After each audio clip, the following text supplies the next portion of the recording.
भाषण करते रहे। अगर उस वक्त रक्षा मंत्री भी वहां मौजूद थे, अगर थोड़ी सी भी ये कुछ कहे होते तो भगदड़ मच सकती थी। पटना की शहरों में सड़कों पर कोहराम मच सकता था। लाखों की संख्या में भारतीय जनता पार्टी के शुभचिंतक, कार्यकर्ता, जो भी कह लीजिए आप, प्रधानमंत्री को देखने के लिए पहुंचे थे, सुनने के लिए पहुंचे थे। और अगर छोटा सा भी कॉल दे दिए होते तो पटना की सड़कें खून की नदियों में तब्दील हो जाती। योजना यही थी कि पटना में बलवा कर दो, माहौल खराब करो। लेकिन प्रधानमंत्री ने संयम से काम लिया। प्रधानमंत्री वापस गए। रक्षा मंत्री स्वयं संयम बरतने की अपील कर रहे थे। देश भर के भारतीय जनता पार्टी के बड़े से बड़े नेता अपने कार्यकर्ताओं को समझा रहे थे, संयम बरतने की अपील कर रहे थे। कोई सस्पेंड नहीं हुआ। अब ये 15 वर्षों तक तो लगातार गृह सचिव रहे और उसके बाद बहुत ही इन्फ्लुएंसर ऑफिसर रहे। मतलब नीतीश कुमार के नाक के बाल रहे अमित सुबहानी। और उसके बाद क्या हुआ, अब जरा सुनिए। अब ये सेंसस तो उस तरह से होता नहीं है, लेकिन जो आंकड़े यहां मौजूद है उसी आंकड़े के हिसाब से मैं आपको बताता हूं। 2001 से 2011 के हिसाब से मुस्लिम आबादी का जो ग्रोथ रेट है वो लगभग 34% का है और हिंदू आबादी का ग्रोथ रेट जो है वो 23% का है। 12% का डिफरेंस है।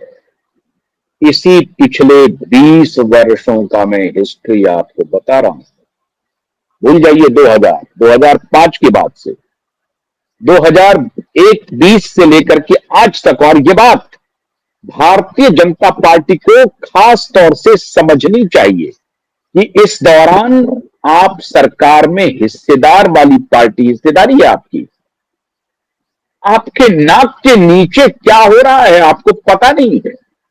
इसलिए मैं कहता हूं कि भारतीय जनता पार्टी के जो स्थानीय नेता है मित्रों, उसमें इतनी समझ नहीं है, या वो कास्ट लाइन पर इतने डिवाइडेड है कि बड़े प्लान को समझ नहीं पाते हैं। उनकी इतनी हैसियत नहीं है, उनकी ताकत नहीं है। और उधर एक पूरा संगठित गिरोह काम कर रहा है।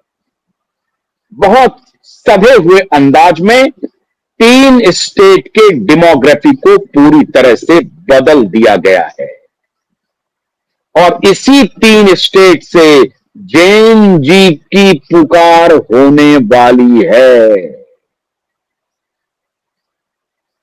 पहला बिहार देखिए।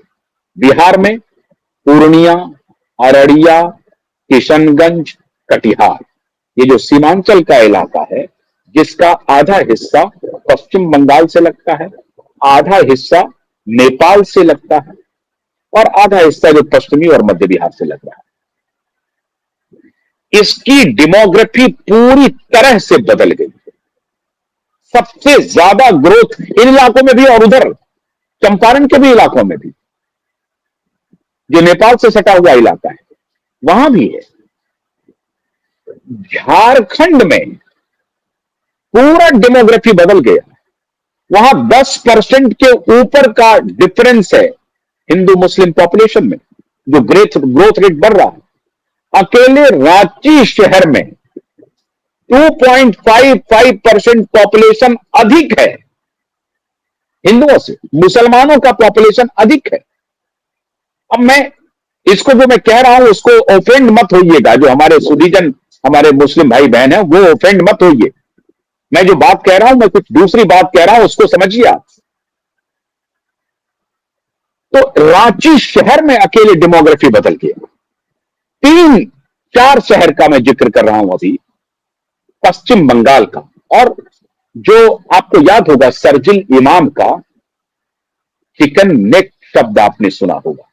चिकन नेक,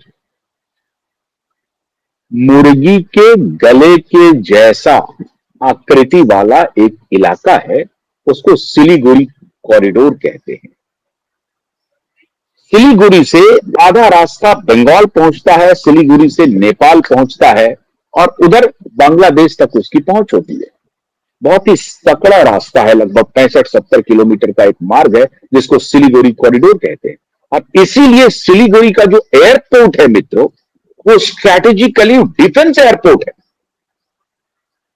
वहां पर जो सिविलियन के जो प्लेन आवाजाही होती है, कमर्शियल जो एविएशन है, वो एक अलग है, लेकिन वो पूरा का पूरा एयरपोर्ट जो है वो डिफेंस एयरपोर्ट है।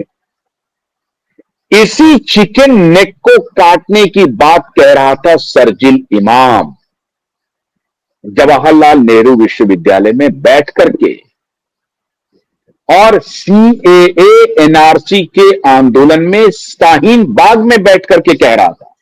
ये माननीय शरजील इमाम जी, ये शरजील इमाम जी गया के रहने वाले हैं, आईआईटी मुंबई से किया, आपको मालूम है। उसके बाद ये हिस्ट्री पढ़ने के लिए पहुंच गए जेएनयू, जहां ये ब्रेन वॉश हो गए और उसके बाद ये बात करने लगे कि ये जो चिकन नेक है इसको काट देना है।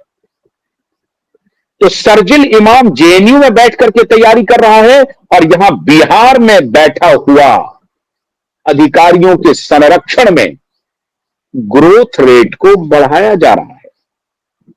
होम सेक्रेटरी बैठ करके, होम मिनिस्ट्री में बैठ करके, ताकि थाने पर कब्जा रहे, कोई आने जाने में कोई रोक टोक नहीं हो। पटना शहर पूरी तरह से, अगर पटना में कुछ अच्छी बिल्डिंगें आपको दिख जाएं तो समझिए वो वक्त हुआ है। शानदार वहां पर हज के लिए शानदार बिल्डिंग बनी हुई है। ठीक पटना स्टेशन के बाहर में जो मशहूर हनुमान मंदिर है, उसके बगल का देखिए स्थिति क्या है। इस इलाके में रेलवे लाइन की जमीन पर, ये जो सिलीगुड़ी कॉरिडोर देख रहे हैं ना, पूर्वी बिहार में भागलपुर ऑनवर्ड्स, जो भागलपुर जिला है उसको ऑनवर्ड्स आप चले जाइए कटिहार होते हुए पश्चिम बंगाल तक, रेलवे की जमीन पूरी तरह से एक प्रकार से इंक्रोच होती जा रही है और उसमें बहुत ही सटल तरीके से, बहुत ही होशियारी के साथ एक आबादी को बसाया जा रहा है और वो आबादी बस गया है, छा गया। अब उसके पास सारे अधिकृत कागजात हैं। उसी तरीके से झारखंड में संथाल परगना, मैंने रांची का भी आपको जिक्र किया, और पश्चिम बंगाल में मुर्शिदाबाद, 24 परगना, उत्तर 24 परगना, दक्षिण 24 परगना, कोलकाता, बिजनापुर, और उसमें क्या स्थिति है डेमोग्राफी की, जरा आपको मैं ध्यान से सुनाता हूं, सुनिए। ये है